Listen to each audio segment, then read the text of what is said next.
Después de 4 meses y 422 testigos, esta semana el Tribunal Supremo ha dejado visto para sentencia el juicio contra 12 independentistas catalanes por el intento de secesión de 2017. Los jueces deben decidir si los acusados recurrieron a la violencia durante su plan fallido de separar a Cataluña de España. Las defensas lo niegan, aunque reconocen que hubo desobediencia. La sentencia no se espera para antes de otoño.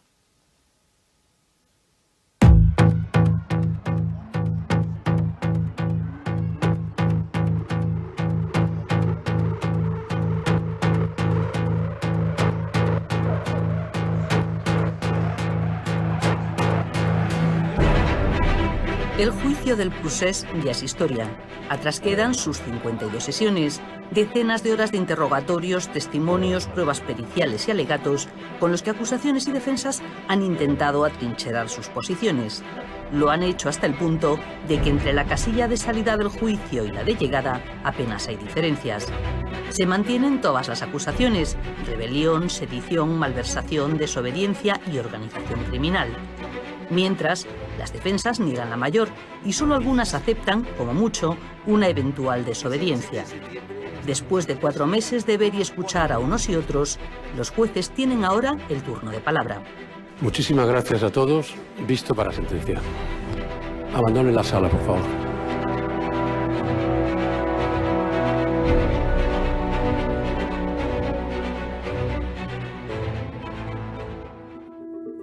Lo mejor para todos, para Cataluña, para España, para Europa, para todos, sería devolver la cuestión al terreno de la política, de la buena política, de donde nunca debería haber salido. Devolver el asunto al terreno del diálogo, la negociación y el acuerdo. Por parte de las acusaciones se ha buscado, a lo largo de todo el juicio, escarmentar, castigar una ideología. Niego rotundamente que mi actuación como miembro del Gobierno de Cataluña tuviera como objetivo liquidar la Constitución y atacar el orden constitucional utilizando la violencia, como aquí se ha afirmado. El origen de toda esta causa y los hechos juzgados tienen solo una raíz, y es política. No existen suficientes cárceles para encerrar el anhelo de libertad de un pueblo. Me considero víctima de una injusticia, de un dolor que ha causado el Estado, los poderes del Estado. Afirmo que estoy siendo juzgada por mi trayectoria política, por ser quien soy, no por mis actos. Niego los hechos que me han sido imputados. Soy inocente y lo quiero decir con voz clara y alta. No hay ningún tipo de arrepentimiento, que todo lo que hice lo volvería a hacer porque estoy convencido que es lo que tenía que hacer. En Cataluña no hubo clima de violencia ni de insurrección. Bajo mi punto de vista, hay un conflicto político, que no es poco. Espero que ustedes, con su sentencia, formen parte de la solución y no del agravio del problema en el que nunca teníamos que habernos metido. Que los 9 compañeros y compañeras que hoy están todavía en la cárcel puedan salir en libertad, puedan regresar a su casa y puedan abrazar a su familia. Últimas palabras de los 12 acusados que inciden en la misma idea, la de que han sido sometidos a un juicio político. El principal argumento que han empleado también la mayoría de sus defensores. Es el caso que generará, y no nos engañemos, el Código Penal aplicable a la disidencia política. Eso no es un término peyorativo, es la realidad. Es decir, aquí se va a dar la respuesta a cómo se ejerce la acción política de un proyecto de las características del de los clientes. 2014 y la sentencia... Palabras contundentes frente a acusaciones también de extrema gravedad, las de los fiscales en sus últimos alegatos. Dicen que los acusados no se han sentado en el banquillo por defender unas ideas, sino por intentar liquidar la Constitución. Lo que sucedió en Cataluña entre marzo del 2015 y octubre del 2017 es lo que en la terminología de Kelsen, ese ilustre jurista austríaco que tuvo que huir en los años 30 a Estados Unidos ante el auge del nazismo, se llama golpe de Estado. Fue un golpe de Estado que, a juicio de Kelsen, es ni más ni menos que la sustitución de un orden jurídico por otro por medios ilegales. Todo un mazazo para los que albergaban alguna esperanza de que la Fiscalía ablandara las peticiones de condena y abandonara la acusación por rebelión. Los 4 fiscales se reparten el tiempo y los argumentos para sustentar las acusaciones contra los que se sientan en el banquillo, empezando por el líder de Esquerra, Oriol Junqueras. Yo diría que es el motor principal de la rebelión. El motor principal de la rebelión, quien ha venido empujando desde hace muchísimo tiempo para que esta situación llegara a producirse. Y esta condición se deriva de la responsabilidad y del liderazgo que ha asumido en el desarrollo del proceso. En los meses de juicio y desde la prisión, Junqueras ha participado en 2 elecciones. Primero sacó escaño en las generales, aunque está suspendido, y después, aunque tampoco podrá de momento recoger el acta, en las europeas, en abierta competencia con el otro gran protagonista del procés, el huido Carles Puigdemont. Para Junqueras y otros 8 procesados, la acusación más grave es la de rebelión, un delito que exige que haya violencia. Por eso la mayor parte de los esfuerzos de defensas y acusaciones han estado dirigidos a probarla o rebatirla. El primer escenario importante sometido a controversia, la concentración del 20 de septiembre de 2017 durante el registro en la Consellería de Economía, que acabó con la comisión judicial saliendo por una azotea. Llamé al magistrado y recuerdo las palabras: me tienes que sacar de aquí. No podemos salir por la puerta principal y no hay opción, no hay salida. Miedo, como cualquier ser humano, tuve a partir de las 9:30 cuando vi lo que había fuera. La gente empieza a abuchearnos, empiezan a producir algún lanzamiento de botellas y algún objeto. El cordón, o lo que eran los voluntarios, empiezan a desaparecer porque la presión de los manifestantes, de los concentrados, hace que el cordón venza.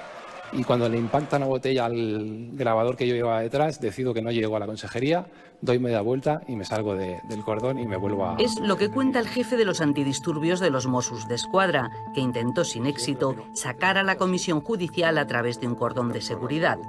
Al frente de la concentración de protesta estaban los dirigentes de Òmnium Cultural y de la ANC, Jordi Cuixart y Jordi Sánchez. Al final ayudaron a que se dispersaran los concentrados, asegura el testigo, que también cuenta que antes tuvo un fuerte encontronazo con Sánchez. Es José Luis Trapero, entonces mayor de los Mossos.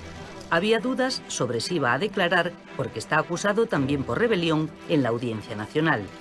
Lo hace y deja varios titulares, entre ellos el de que llegaron a tener preparado un dispositivo para detener a Puigdemont si se lo ordenaba la justicia.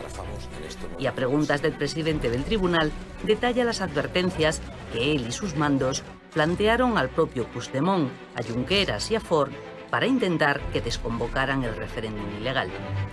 Y les trasladamos una preocupación por el orden público y la seguridad ciudadana en el sentido de que iba a haber muy probablemente 2 millones de personas en la calle y lo que he dicho, 15.000 policías o 12.000 actuando y que eso necesariamente iba a ocasionar, desde nuestro punto de vista, conflictos graves de orden público y de seguridad ciudadana.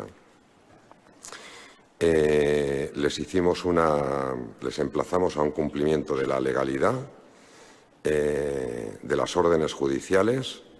Les dijimos que evidentemente nosotros las íbamos a cumplir, que no se equivocasen con nosotros. Y sus subordinados dan más detalles. Recuerdo que el mayor Josep Luis Trapero hizo una última reflexión en el sentido de que, creo recordar que más o menos dijo, espero, presidente, que el domingo no haya ninguna desgracia importante que tengamos que lamentar, ¿no? Sí que recuerdo que el señor Puigdemont dijo que si se producía este escenario que nosotros preveíamos, él en ese mismo momento declaraba independencia. ¿Así lo dijo? Así lo recuerdo perfectamente, sí. Yo creo que es una frase que recordamos todos perfectamente porque es difícil de olvidar.